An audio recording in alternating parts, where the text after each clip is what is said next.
fechar os nossos olhos, agradecendo a Deus nosso Pai pela oportunidade de nós estarmos mais essa tarde, relembrando os ensinamentos de Jesus, através dos ensinamentos que essa doutrina maravilhosa nos traz as reflexões para o nosso aprendizado, para a nossa reflexão. E dessa forma, agradecemos a Jesus, o Mestre amado, porque através dele nós estamos aqui mais essa tarde. Pedimos a proteção aos nossos amigos que nos acompanham e a todos a vocês que estão nos assistindo ao vivo. Uma boa tarde a todos. Que assim seja. Para começar, nós vamos pegar um livrinho aqui do Richard Simonetti, Viver em Plenitude. E nós procuramos, relembrando aqui como Florencio falou sobre a reencarnação, eu vou dar uma lida para vocês na história, tá bom? E aí depois o Florencio vai fazer então a reflexão. Qual é o que motiva a mudança que se opera no caráter do indivíduo em certa idade, especialmente ao sair da adolescência? É que o espírito retoma a natureza que lhe é própria e se mostra qual era. Isso me fez lembrar quando nós fizemos a palestra de renovação e que nós fizemos o comentário sobre a palestrante Deusa Samu, que ela disse que não existe adolescente, não é? Que é uma fase que eles estão passando da fase infantil para a fase adulta. Então aí vai mostrando o que realmente nós temos a nossa personalidade, porque nós também passamos por essa transição, né? Todos nós passamos pela mesma transição. E aí ele vai falando, né, o que acontece com o espírito ao reencarnar, que ele situa-se semi-adormecido durante a infância. Ele desperta preso a um corpo que se desligou do passado e impondo-lhe exigentes esforços para retomar o exercício da razão. Então, um amigo costuma dizer jocosamente: não seriam a proverbial displicência, o desleixo do adolescente em relação ao próprio corpo, resultante da falta de costume? Na espiritualidade não é preciso tomar banho, cortar os cabelos, arrumar a cama? Isso que ele faz o comentário, nós sabemos que no plano espiritual, a partir do momento que nós vamos para o plano, que é a nossa verdadeira pátria, o adolescente, ou mesmo nós, temos os hábitos que nós tínhamos aqui. Então, nós temos que passar por adaptações. Se nós nos alimentamos, automaticamente, quando chegamos lá, nós vamos querer nos alimentar também, não é verdade? Se tomamos banho, no princípio, nós vamos sentir necessidade do banho. Isso aí é natural, né? Então, aí ele vai dando as explicações do que ele poderia falar sobre essa questão. E nós vamos então passar para o Florencio, que ele vai falar um pouquinho mais sobre a questão da reencarnação e que ele faz uma alusão na pergunta 385 do Livro dos Espíritos. Porque tudo que nós vamos falar, nós temos que basear geralmente naqueles que já trouxeram para nós o ensinamento da doutrina, não é? Porque senão a gente começa a falar, eu acho, e nós não temos que falar dessa forma. Nós temos que conversar sempre baseado em coisas lógicas, em aquilo que os nossos antepassados, aqueles que vieram já apropriado para trazer para nós o ensinamento. Então vamos lá, Florencio? Boa tarde a todos, que nós possamos ter momentos de reflexão em torno da doutrina espírita, que é o Consolador prometido por Jesus. Jesus, quando conversava com seus discípulos, ele dizia: eu não vos posso ensinar tudo agora, porque vós não suportarias. Isso quer dizer que a verdade é como uma luz muito forte. Se nós não nos acostumarmos a essa luz, nós nos cegamos. Então, naquela época, não havia referenciais suficientes para que os seus discípulos pudessem entender essa doutrina. Então, ele prometeu um consolador. E esse consolador não seria pessoal, como o caso da doutrina de Moisés, que partia de um homem, ou seja, do centro para a periferia.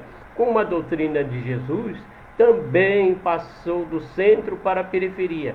Já o Espiritismo não. Ele veio através de vários médios ao redor do mundo, ou seja, ele veio da periferia para o centro. Allan Kardec recolhia mensagens, fazia perguntas aos espíritos, a médios diversos, para obter respostas coerentes, ou seja, ele se baseava na universalidade dos ensinos dos espíritos, que é um caráter da doutrina espírita.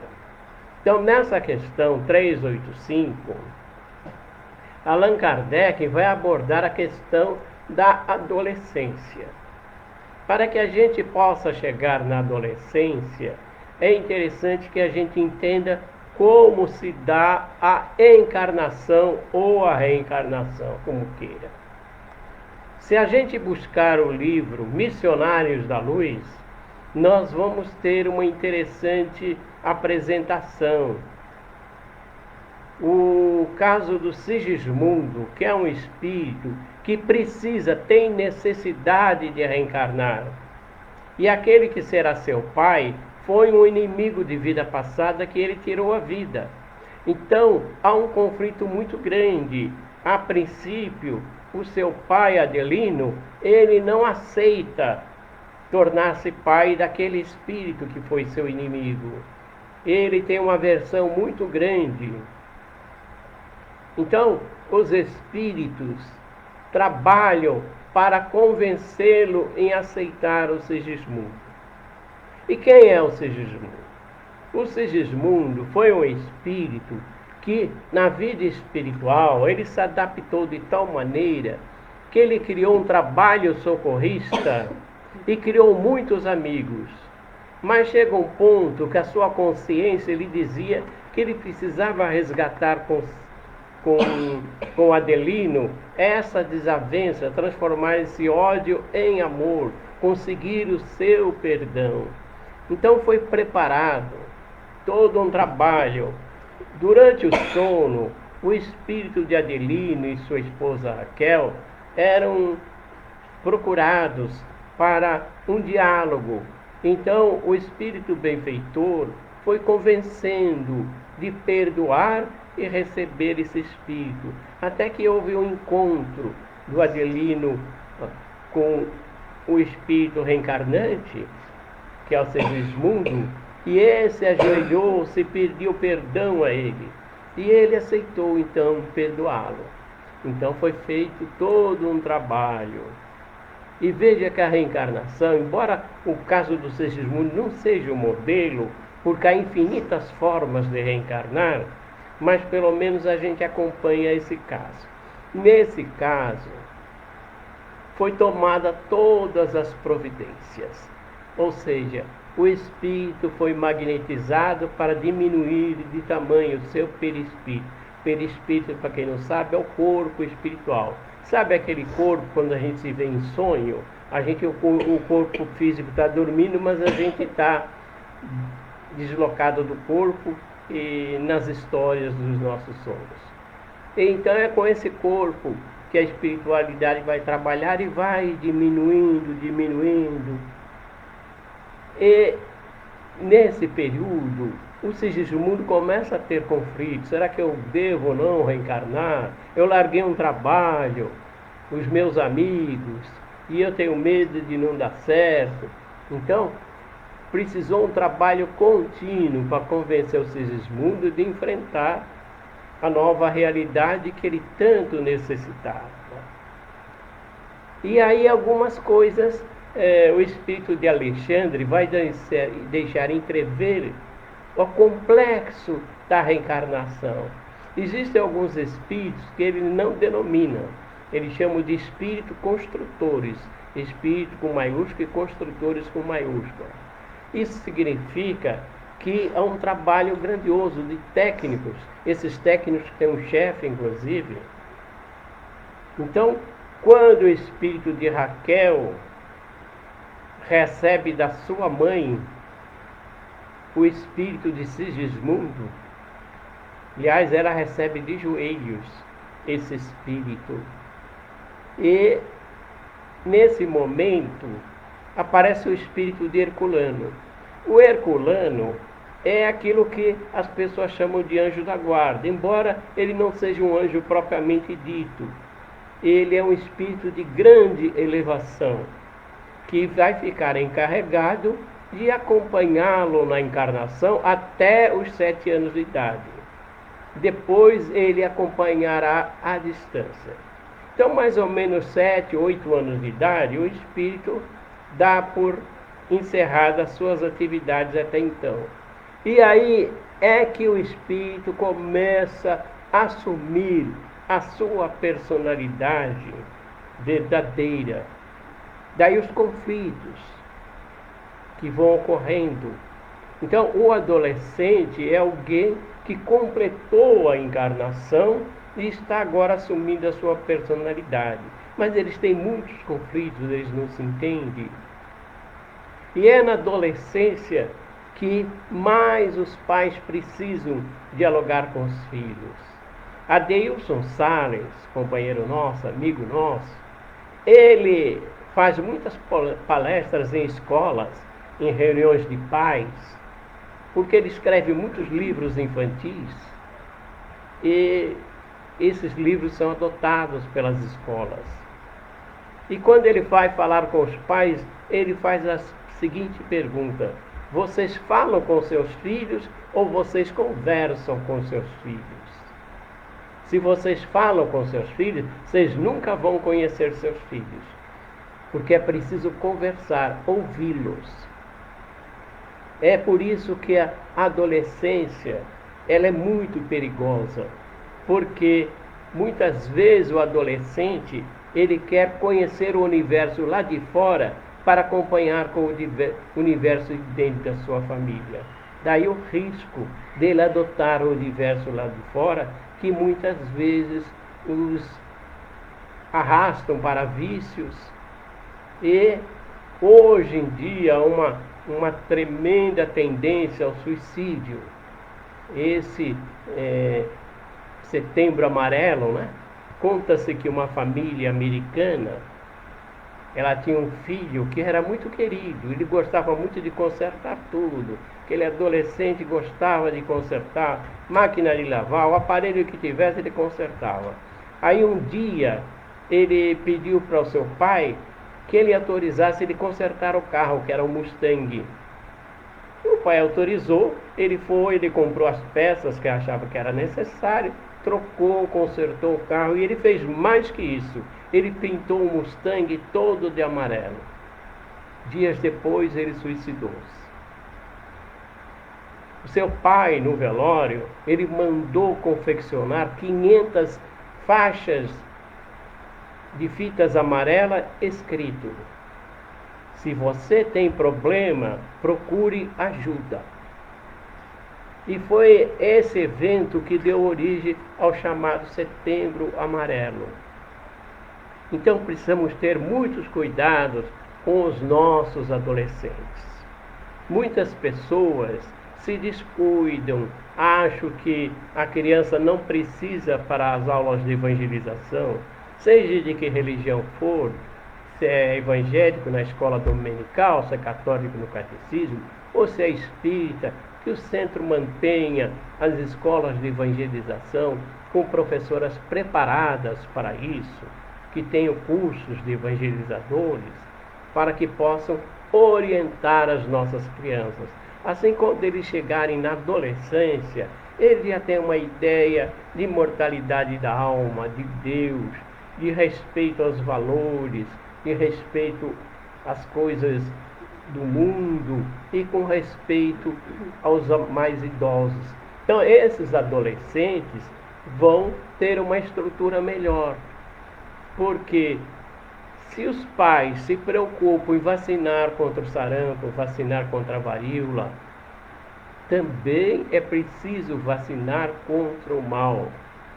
A Nili, ela dá aula de evangelização e ela sabe a importância que essas crianças têm quando estão se desenvolvendo nesse aprendizado. E muitos conflitos chegam até ela, que ela tem contado algumas histórias aqui, que ela poderia até reproduzir para vocês essas experiências com essas crianças. Quer comentar alguma coisa? Ele me pegou de surpresa. Um caso que eu já contei lá no centro, uma tarde, já numa palestra, nós tínhamos um adolescente chamado Sérgio e tinha um outro irmão também. E esse menino acabou envolvendo-se com outros e acabou indo parar numa FEBEM. Depois de um certo tempo, aí ele acabou voltando, né, para a casa dos pais e ele voltou então para a escolinha. E aí ele chegou na escolinha, retornando, aí ele chegou para mim e falou assim: olha tia, sou garota do FEBEM, passando a mão na cabeça, aquele jeitinho bem de malandrinho, né? Aí eu olhei para ele e falei assim: olha Sérgio, eu não estou vendo uma criança aí que é garota de FEBEM, não.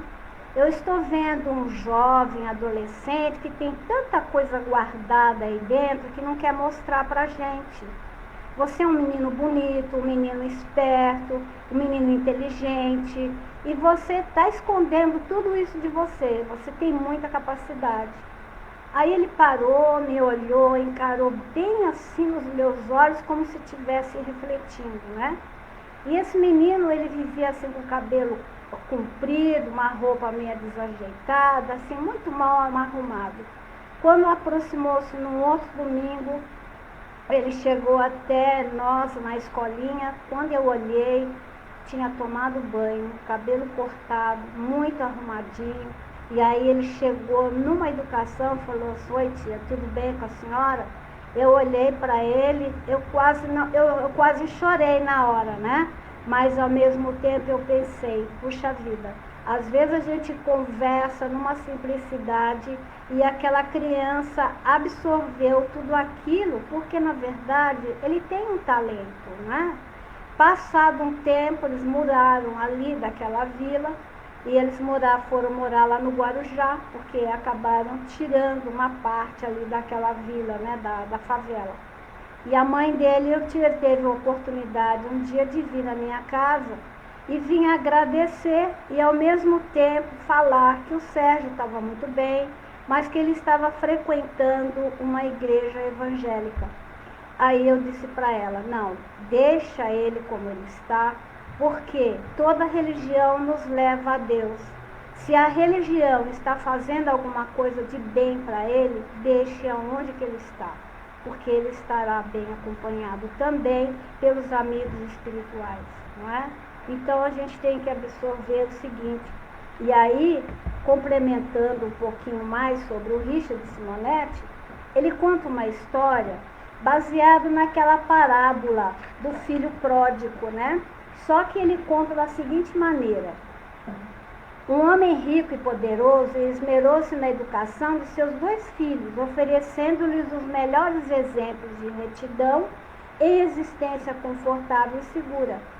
Um deles, entretanto, aborrecendo-se da disciplina do lar, ele pediu ao pai a sua parte na herança. Este sábio e prudente pai, né, considerou que era chegado o momento do filho colher de suas próprias experiências. Deu-lhe considerável soma de dinheiro e o deixou partir. O jovem foi para o país distante, onde dissipou a fortuna que trazia, em noitadas alegres, cercado de amigos que logo se afastaram, porquanto somente tinham amizade por seu dinheiro. O país estava em recessão. o desemprego graçava. Tudo que o jovem conseguiu foi a função de guardador de porcos. Sofreu muito, passou privações, até que um dia caiu em si, considerando que na casa de seu pai até os servos viviam melhor, então ele decidiu voltar. Diante do pai, ele prosternando-se confessou em lágrimas: Pai, pequei contra o céu e diante de ti, já não sou digno de chamar seu nome, chamar seu filho. O pai, porém, ergueu-o, abraçou e carinhosamente, dirigindo-se aos servos, ordenou: façam uma grande festa. Comamos e regozijemo-nos, porque este meu filho estava morto e reviveu, estava perdido e foi encontrado. E aí ele finaliza, que ele diz assim, que simboliza o nosso relacionamento com Deus, o Pai, que nos concede os patrimônios da vida, que não raro a gente acaba, consumimos na inconsequência, Então é bastante ilustrativo o fato de que o termo religião significa religar. Então nós nunca podemos nos deixar de lembrar sempre de Deus, o nosso protetor. Então nós sabemos que a reencarnação é uma oportunidade que nós temos de resgatar, de corrigir. Então nós sabemos que às vezes nós ficamos afastados de Deus.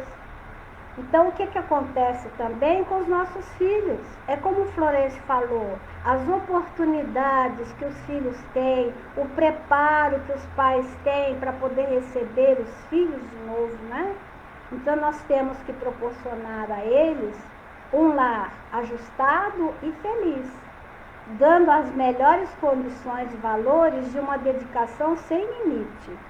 Mas chegará um momento em que cada um deles deverá seguir os seus caminhos, e cada um com a sua personalidade, As suas atitudes ali, acrescentado com aquilo que os pais passaram. Então, ainda que não elejam o roteiro mais adequado, transviando-se, o importante é jamais fechar a porta do carinho e da solicitude, porquanto fatalmente retornarão a nós, na terra ou no além, ansiando por aconchego e esperança. Porque o grupo familiar é justamente isso, Para o nosso aprendizado, para a nossa reflexão. E aí o jovem, mesmo que alguns dizem que é a idade da aborrecência, mas nunca dizemos isso, porque também são fases críticas e de grande importância para o aprendizado de todos eles. Eu espero que a gente tenha tido, alguma reflexão, que a gente possa ter passado alguma coisa para vocês. Foi algo, preparado muito rápido, Florencio? Eu, por exemplo, não tenho tanto preparo como o mestre aqui, Mas a gente vai procurando fazer e conciliar da melhor forma possível. Para nós concluirmos, eu recomendo o livro do Adeilson Salles. O título do livro é Nossos Jovens Profetizarão. E esse livro, ele foi preparado pelo espírito de Luiz Sérgio e pelo espírito da Ivone, do Amaral Pereira. Então nós temos aí um livro dedicado aos adolescentes, principalmente aqueles adolescentes com tendência ao suicídio. Então os pais precisam estar precavidos aos sinais para tomar as providências antes que a fatalidade aconteça. Então estamos aí nessas reflexões, possamos ter albergado dentro de nós os ensinamentos que os Espíritos nos inspiram e possamos abraçar nossos filhos e dizer aquelas palavrinhas mágicas, como disse uma evangelizadora a uma criança que era briguenta e até queria bater na professora.